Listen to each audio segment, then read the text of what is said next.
Happening today, a big announcement involving Lafayette Square Mall and the surrounding International Marketplace area. We can expect to see a major transformation right at this area over the next few years. Here's what's happened. A local developer has bought up properties over 15 years and has this grand plan to create a mixed-use destination neighborhood on the near northwest side of Indy. Rich Nye tonight shows us how this mall is going to become a window to the world. Lafayette Square Mall has struggled for years, even more than most malls in a distressed economic area. But the new owner sees great potential with a plan to invest $200 million into turning the mall and surrounding campus into what will be called Window to the World. The malls, as we know it, they're no longer viable. That's why what we're doing now is trying to think the mall as a neighborhood where the anchor stores will be apartment complexes, boutique hotels, corporate offices, etc. A neighborhood concept where people live, work, play, eat, and yes, still shop. The interior of the mall will become indoor streets that recreate scenes from around the world. What used to be Incredible Pizza will become an event center. Part of the incredible plans for this mall, expected to be completed by the end of next year. Antonio Maxi opened the Nap or Nothing store in the mall almost 7 years ago, selling apparel of his Indianapolis-based brand. It's my first location, so it's been awesome. I've grown here, I've matured here as a businessman. I love it here. Maxi likes what he sees in the development, but just hopes that many current local tenants like him can afford to stay. The mall deserves it, this area deserves it, West 38th Street deserves it. As long as it embodies the community that West 38th Street is, then I think it's a plus. The best way for me to be successful is to have the best property in the neighborhood, charge a little bit less, and that way I can choose my tenants. The overall project goes beyond the mall to other properties in the area, including renovating a movie theater, building a new school, and multiple sports facilities.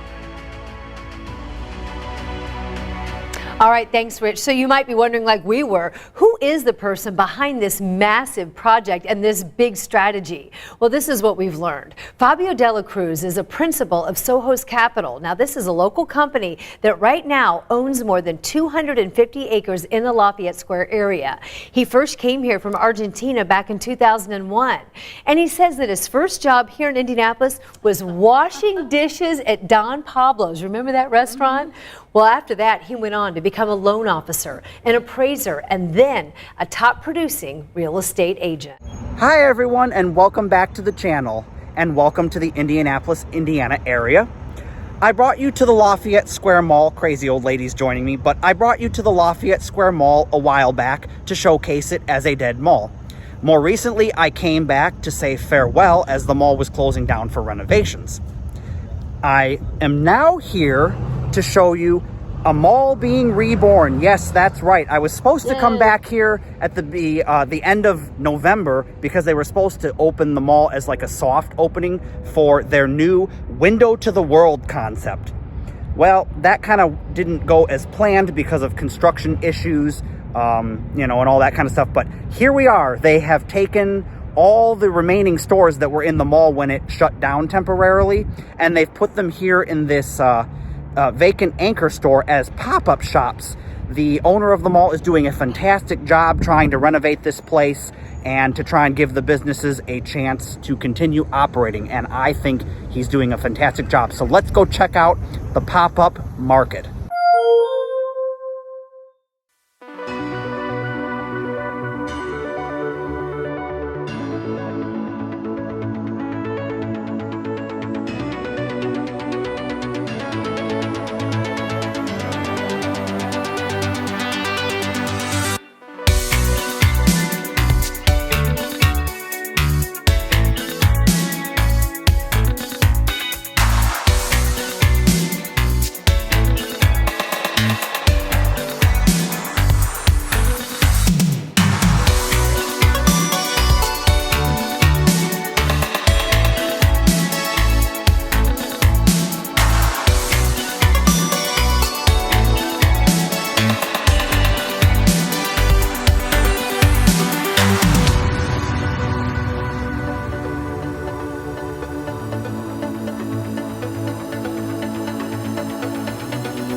This is going to be the first of many videos on the Lafayette Square Mall as it transitions into a new place called Window to the World. The first phase of the transition is called the pop-up market at Window to the World. So first, I think we need to rewind a little bit and go back to when this was the Lafayette Square Mall. If you haven't seen any of my previous videos on this place, check them out, they're in the Urbex playlist. So the Lafayette Square Mall is your typical dead and dying mall. It's located in a very urban and ethnic area of Indianapolis. Now, of course, this area wasn't always like that. It used to be a nice middle-class area. But as things changed for the area, the mall began to decline. The Lafayette Square Mall is currently owned by Soho's Capital, and the owner of this mall is actually doing a fantastic job at trying to revitalize the area and this mall. Now, I didn't even know this, but apparently he owns a bunch of the strip malls that are surrounding the mall in this area, and he's been slowly over time renovating and converting them into a cultural center, kind of trying to make this area vibrant and revitalized. You know, trying to bring in more shops and dining and stuff that the local people around this area would enjoy. Now, in my last video on the Lafayette Square Mall, I did talk about its temporary closing and what was going to happen to the mall and what they were planning to do with it. So from what I understand, this is going to be like a city within a city, somewhere that has shopping, dining, places to live, and also workspace. You know, imagine walking outside of your apartment and there's all your shopping and dining as well as entertainment, and a short walk away is your office space where you can go and work. Yeah, I know what you're saying, yada yada yada. So many malls have had ideas similar to this, and they always fall apart and fail. But I can say, I actually think this one's going to succeed, and I actually think it's going to be finished and come to fruition. And this is where the pop-up shops come into play, which you've been looking at throughout this video.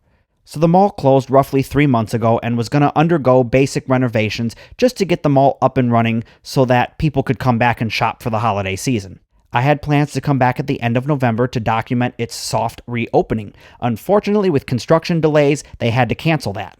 Now, I have to give big props to the mall owner, because when the mall closed down for renovations, he offered all the tenants that were inside the mall at the time the opportunity to move into one of the vacant anchor spaces and operate a pop-up shop. And I believe he's even doing this rent-free. He's trying to keep these businesses inside the mall so that when the renovations are done, they can just move back into their permanent spaces. And the anchor store that we're currently in is the former Sears. Behind the Sears is also the Shoppers World, which has always been in that location to my knowledge and still operates. And this is a fantastic idea because when the mall opens, it'll already have stores in it. They won't have to try and get new stores coming into this area, because this is giving a huge boost to the local businesses that were inside this mall. Because, of course, the few national chains that were inside this mall just decided, we're just going to close up the store. We've got plenty of other stores around generating money. But all the local businesses, they couldn't close for several months. So this is absolutely fantastic, and I loved seeing it. I loved visiting the pop-up shops. I wish there were more pop-up shops inside the department store. There was quite a bit of vacant space where they could have had more, but still awesome. And I loved the style of clothing they had in there. It was just amazing to see. So hopefully there won't be any more construction delays and the mall will open as scheduled in 2023. I don't believe there's actually a set date for it to open. They just said 2023. We have a surprise for them. Yeah, I did. I bought something from what is this? NYC Style. Because I like supporting local businesses, and all the businesses in here are definitely local businesses.